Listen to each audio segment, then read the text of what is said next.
Good morning दोस्तों, Sidhu winner classes के YouTube platform पे आपका हार्दिक अभिनंदन है। देखिए, अपने जीवन की तुलना आप किसी दूसरे से मत किया करिए, क्योंकि सूर्य और चंद्रमा क्या है, कभी एक नहीं हो सकते। जब जिसका वक्त आता है, सूर्य का जब वक्त आता है सूर्य चमक जाता है, और चंद्रमा का जब वक्त आता है तो चंद्रमा चमक जाता है। इससे हमें सीख ये मिलती है कि आप किसी को देखकर उसके जैसा बनने की कोशिश नहीं करना। आप मेहनत करिए, अपने हिसाब से मेहनत करिए और अपनी मंजिल को पाने के लिए मेहनत करिए, ठीक है। तो आप खुद ब खुद क्या करेंगे, चमक जाएंगे एक दिन। इसी के साथ हम लोगों का आज का सेशन है, पढ़ रहे हैं हम लोग मोशन गति के बारे में, और गति भाग 3 है, ठीक है। इसको हम लोग समझते हैं। देखिए, गति का ग्राफी निरूपण आज हम लोग पढ़ेंगे। ग्राफी निरूपण कैसे करते हैं, ठीक है। गति को ग्राफी विधि के द्वारा दर्शाया जाता है। गति को किस विधि द्वारा? ग्राफी विधि के द्वारा। किसी वस्तु की गति को दर्शाने के लिए एक रेखी ग्राफ की आवश्यकता होती है। आगे मैं रेखी ग्राफ बना रहा हूं, ठीक है। इस स्थिति में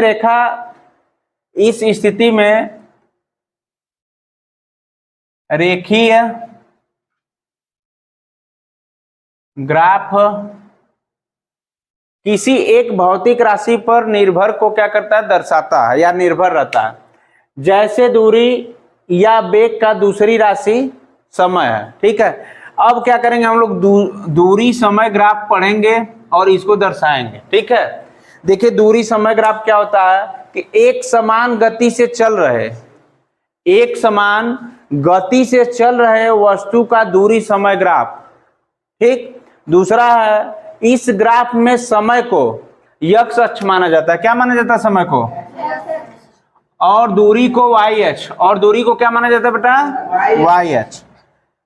तीसरा है हमारा, जब कोई वस्तु सामान्य गति से चलती है, ठीक, कोई वस्तु है हमारे पास सामान्य गति से चल रही है, तो यह समान समयांतराल में समान दूरी तय करती है।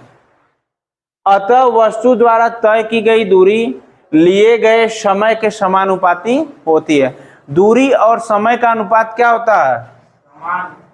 दूरी और समय का जो अनुपात होता है ये एक समान होना चाहिए। बात समझ रहे हैं? आगे देखिए, अतः एक समान चाल के लिए समय के साथ तय की गई दूरी का ग्राफ एक सरल रेखा है, ठीक। इस ग्राफ का ओबी भाग यह दर्शाता है कि दूरी एक समान दर से बढ़ रही है।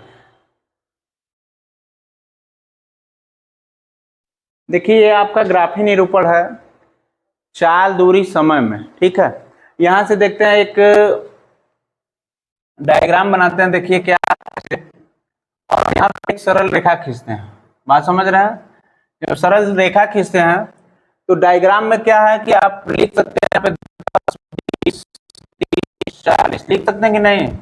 इधर 0 से शुरुआत होती है, इधर भी लिख दिए 10, 20, इधर 20 से शुरू कर दीजिए, 20, 40, 60, 80। बात समझ रहे हैं?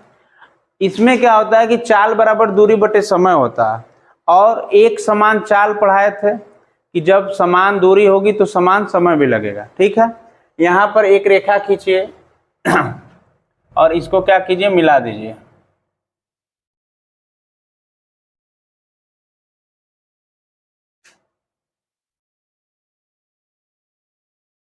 ये B हो जाएगी, और ये जो टच करेगी ये हो जाएगी, और यहीं क्या होगा, आपका त्रिभुज बन जाएगा। बात समझ रहे हैं? जब त्रिभुज बनेगा तो चाल बराबर दूरी बटे समय निकल जाएगी, कुल दूरी कुल समय। कैसे ज्ञात होगा कि देखिए, यहाँ पे जो समय लग रहा है 10 का अंतर हो रहा है। बात समझ में आ रही है? और यहाँ कुल दूरी जो है आपकी यहाँ पे 20 का। बात समझ रहे हैं? तो यहाँ पे चाल बराबर क्या होता है, दूरी बटा समय। तो आप क्या निकाले हैं कि यहाँ पे देखिए डिस्टेंस है आपका, किलोमीटर में टाइम है, तो यहाँ पे देखिए जो आपका क्या निकला, दूरी निकली 20, और 10 ये हो गया, 10 दूनी 20। चाल कितनी आ गई? 2 किलोमीटर प्रति आवर। बात समझ रहे हैं? अब आगे हम लोग बढ़ेंगे। देखिए, इसी का निकलेगा पूरा त्रिभुज बनाकर, ये क्या बन जा रहा है, ट्रायंगल, ठीक है। और एक सूत्र होता है इसका, इसको मिटा रहे हैं समझाने के लिए। देखिए यश टू माइनस यश1 और T2 माइनस T1। यहाँ पे देखिए इसमें कितने का अंतर बेटा, 40-30 का। यश2 कितना है 40 है और यश1 कितना है 30, तो 40 माइनस 30। और यहाँ पे देखिए T2 कितना है आपका 60 और T1 कितना है 40। 60 माइनस 40, यहाँ पर देखिए 10 बटे कितना हो गया 20, 0 से 0 कट गया और 2 का जब 1 में भाग देंगे तो 0.5 हो जाएगा। क्या हो गया किलोमीटर प्रति आवर। ठीक है, अब किसी को दिक्कत नहीं होना चाहिए क्योंकि इतना इजीली तरीके से समझाया गया। बाकी बढ़ते हैं हम लोग आगे। दूरी समय ग्राफ में किए क्या है वही लिखे हैं, जैसे रचना करते हैं ना उसी रचना को लिखे हैं। जैसे दूरी समय ग्राफ का प्रयोग करके वस्तु की चाल ज्ञात करना। वस्तु की चाल ज्ञात करने के लिए ऊपर दिए गए दूरी समय ग्राफ के भाग को लिया जाता है। ठीक, दूरी समय क्या किए भाग को लिए। बिंदु ए से यक्ष अक्ष, आपको बताए थे यक्ष अक्ष को क्या कहा जाता है, यक्ष अक्ष को क्या कहा जाता है, अभी तो बताए थे यक्ष अक्ष वाई अक्ष। पीछे पढ़िए क्या लिखा है, यक्ष अक्ष और वाई अक्ष। देखिए बिंदु ए से यक्ष अक्ष के समांतर एक रेखा तथा बिंदु बी से वाई अक्ष, बिंदु बी से वाई अक्ष के समानांतर एक रेखा खींची गई। ठीक है, ये क्या था यक्ष अक्ष और ये क्या था वाई अक्ष।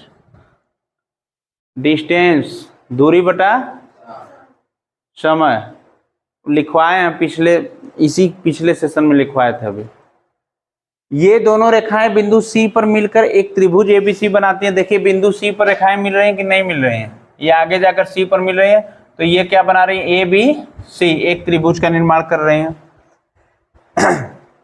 ए सी बराबर क्या है, यहाँ पर देखिए ए सी बराबर T2 माइनस T1। यहाँ पे देखिए ए सी बराबर क्या है, ए सी बराबर T2 माइनस T1। और यहाँ पे देखिए B की दूरी, इधर B की दूरी जो आई है, B की दूरी कितनी है यश2 माइनस यश1। B की दूरी निकालने के लिए हम लोग यश2 माइनस यश1 कर दिए और AC की दूरी निकालने के लिए T2 माइनस T1 कर लिए और मिला लिए, एक ट्रायंगल बन गया और इसी को ज्ञात कर देंगे। देखिए जब चाल बराबर होगा तो यहीं पे क्या होगा यश2 माइनस यश1 बटे के T2 माइनस T1। ठीक है, अब हम लोग पढ़ने जा रहे हैं गति के समीकरण। गति के समीकरण, देखिए हम लोग गति का समीकरण पढ़ते हैं। गति का समीकरण बहुत ही इंपॉर्टेंट है, अगर राह चलता व्यक्ति भी आपसे गति का समीकरण पूछ सकता है। तो देखिए जब ए नियत हो, कांस्टेंट हो, नियत हो, तब के लिए ये तीनों समीकरण लागू होता है। जैसे पहला समीकरण है हमारा वेग समय समीकरण, ठीक है, जिसको बोला जाता है वेलोसिटी टाइम इक्वेशन। आप लोगों को एकदम याद कर लेना है कि v बराबर u plus A T, v बराबर u प्लस ए टी। गति का पहला समीकरण क्या कहता है, v बराबर u प्लस ए टी, जहां v क्या है अंतिम वेग। v क्या है अंतिम वेग। अंतिम वेग का मतलब होता है कि जैसे कोई गाड़ी 20 किलोमीटर प्रति घंटा की चाल से जा रही है, बाद में जाकर 40 किलोमीटर प्रति घंटा की रफ्तार से गई और रुक गई, तो अंतिम वेग हमारा क्या आ गया 40 किलोमीटर प्रति घंटा, तो उसी को कहा जा रहा है कि अंतिम वेग। u मतलब प्रारंभिक वेग, जैसे कि कोई भी बाइक ले लिए आप, शुरू में आप चलाए 20 किलोमीटर प्रति घंटा की रफ्तार से, ठीक है, तो आपका जो प्रारंभिक वेग होगा वही होगा, उसको बोला जाता है इनिशियल, और अंतिम वेग को बोला जाता है फाइनल वेलोसिटी, और इसको क्या बोला जाता है इनिशियल वेलोसिटी। अब आगे बढ़ते हैं हम लोग। ए क्या होता है, आप पूछोगे कि ए क्या होता है, तो ए त्वरण होता है, ठीक है, एक्सीलरेशन, ठीक। आगे टी क्या होता है, समय, टाइम, आप लोग जानते ही हैं। तो मेन जो फार्मूला है आपका कि गति का पहला समीकरण क्या होता है, तो गति का समीकरण होता है v बराबर u प्लस ए टी। अब दूसरा आते हैं हम लोग दूसरे समीकरण की ओर। दूसरा जो समीकरण होता है हमारा दूरी समय समीकरण कहा जाता है इसको, डिस्टेंस टाइम इक्वेशन। ठीक है, इसमें क्या होता है, यस बराबर ut plus half a t square, s बराबर ut plus half a t square, इसको रट लेना है, एस बराबर ut plus half a t square. जहां यस को देखिए कुछ लोग स्पीड मानते हैं, स्पीड मीन्स चाल, लेकिन यहाँ पे क्या करना है कि इसको दूरी मान के ही रखना है। ठीक है, डिस्टेंस मान के ही रखना है। और देखिए यू बराबर प्रारंभिक वेग, ए बराबर त्वरण, टी बराबर क्या होता है, समय। टी बराबर क्या होता है, समय। तो इस पर आधारित जब प्रश्न बनेंगे तो कर लीजिएगा आसानी से, लेकिन याद रहना चाहिए जहाँ पे एस दिया रहेगा, यू दिया रहेगा, टी दिया रहेगा, आपसे ए पूछ लेगा तो दूसरा समीकरण हो जाएगा। अगर एस की जहाँ बात किया, टाइम दिया है, प्रारंभिक वेग दिया है, त्वरण पूछेगा तो समझ जाना कि आप लोग गति का द्वितीय नियम पूछा है। और इसमें यश कहीं बात नहीं हो रही है, प्रश्न बनेगा बिना यश वाला, जहाँ भी हो, प्रारंभिक वेग, यू हो, टाइम हो, त्वरण पूछ दिया, आप लोग फर्स्ट वाला लगा लेना।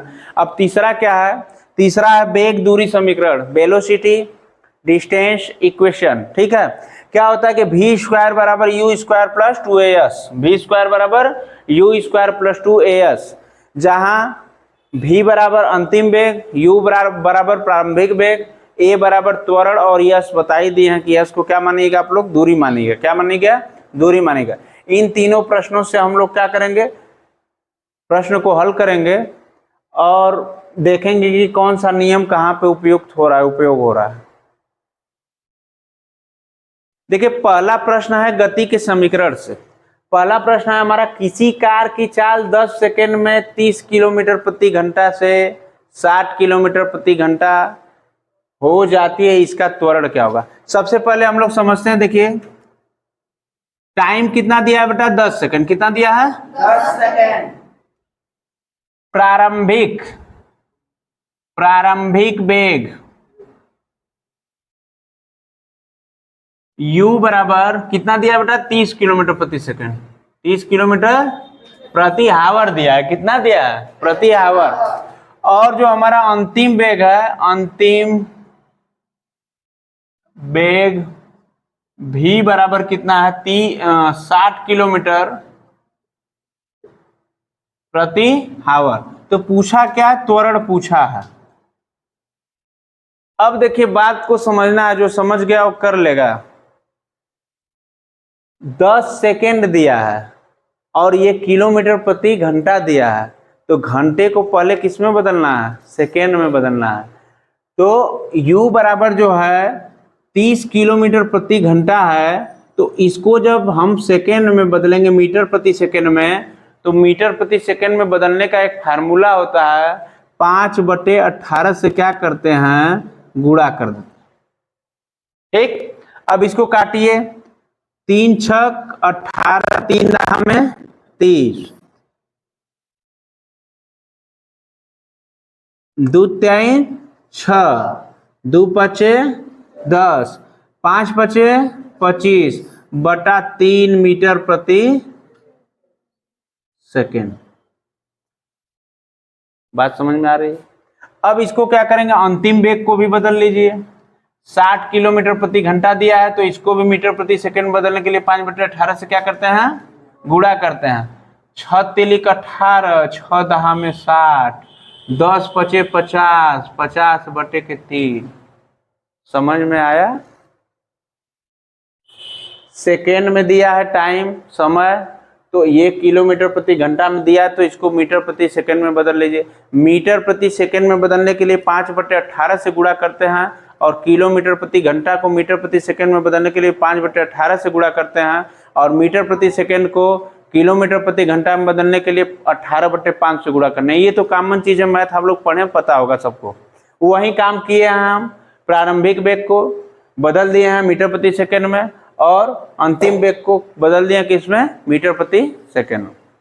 ठीक, अब हमारा सूत्र है पहला, क्योंकि सीधी बात है, u v t a चाहिए, तो u v t a का उपयोग हम बताए हैं कि पहले समीकरण में गति का पहला समीकरण है, गति का पहला समीकरण है v बराबर u प्लस AT, कोई बात कर रहा है, v बराबर u प्लस AT।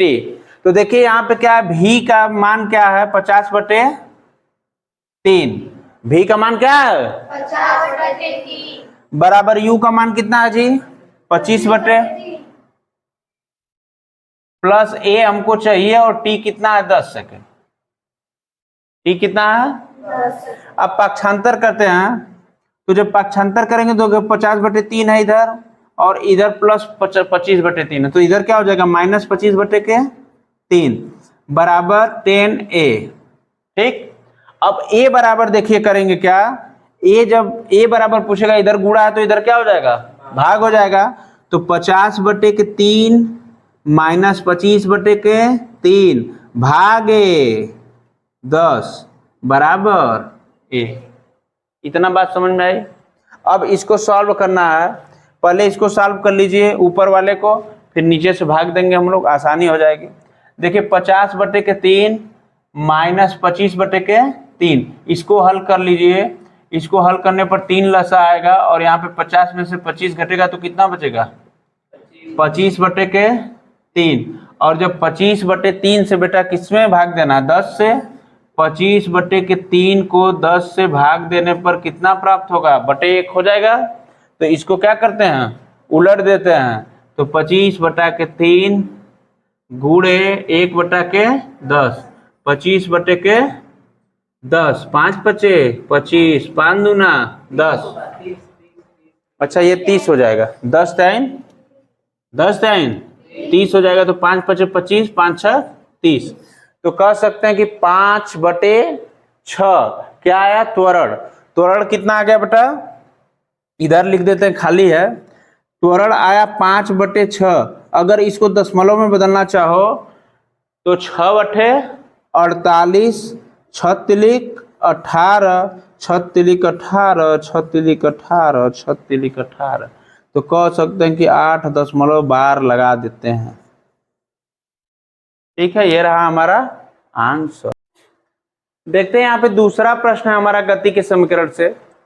एक गाड़ी 20 मीटर प्रति सेकंड के प्रारंभिक वेग का मतलब होता है u बराबर कितना हो गया बेटा 20 मीटर प्रति सेकंड।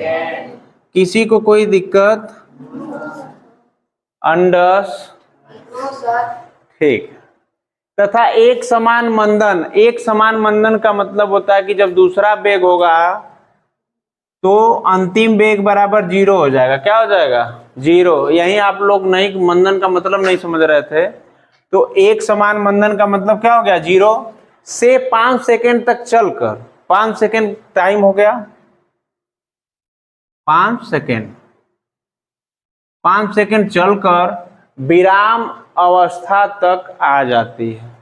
अब विराम अवस्था तक आ जाती का मतलब देखिए u है, v है, t है, तो हमको a की जरूरत है। किसकी जरूरत है a। तो गति का कौन सा समीकरण लगाएंगे तो आ जाएगा, गति का पहला समीकरण, गति का पहला समीकरण, क्योंकि दूसरे में s की जरूरत पड़ेगी दूरी की, जो कि हमारे पास उपलब्ध नहीं है, तो इसीलिए पहला समीकरण की जरूरत पड़ेगी। तो क्या होगा v बराबर u प्लस AT, तो v यहाँ पे क्या है 0, u कितना है 20, a कितना है a ज्ञात करना है, t कितना है 5 सेकेंड। देखिए यहाँ पे पक्षांतर करने पर कुछ मिल रहा है, देखिए यहाँ पे 20 इधर लाइए माइनस हो जाएगा, प्लस 5a बराबर 5a। ठीक, तो यहाँ पे गुणा है तो इधर जाएगा तो क्या हो जाएगा भाग हो जाएगा। त्वरण बराबर कितना निकला -4, हमारी कितनी निकली त्वरण निकली, क्या निकला। अब हमको देखिए आगे पढ़ना है, गाड़ी द्वारा इन 5 सेकेंड में चली गई दूरी ज्ञात कीजिए। तो स्वाभाविक है कि दूरी ज्ञात करने के लिए या तो समीकरण का दूसरा नियम गति का, या तो गति का तीसरा नियम। तो यहाँ पे गति का क्या होगा, गति का दूसरा नियम लागू होगा। दूसरा नियम क्या होता है? S बराबर ut plus half a t square. तो S की वैल्यू निकालनी है। U बराबर क्या दिया है? 20। U बराबर 20। टाइम क्या है? 5 है। हाफ है। और A का वैल्यू कितना आया था? तो यहाँ पे लिख लीजिए -4 इंटू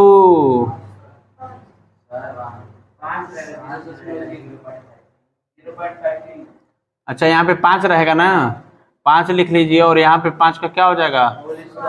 होल स्क्वायर। अब क्या होगा? 20 बचे 100 प्लस 1/2 25 चौका 2 से काटिए इसको 50। 100 में से 50 घटेगा तो 50 बचेगा। तो क्या पर चली गई दूरी इधर मीटर प्रति सेकेंड में है, तो चली गई दूरी क्या होगा?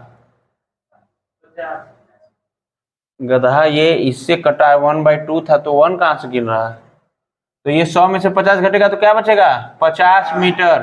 तो हमारी दूरी कुल कितनी थी? 50 मीटर। ठीक है। Thanks for watching my class, my videos, my गति, माई मोशंस।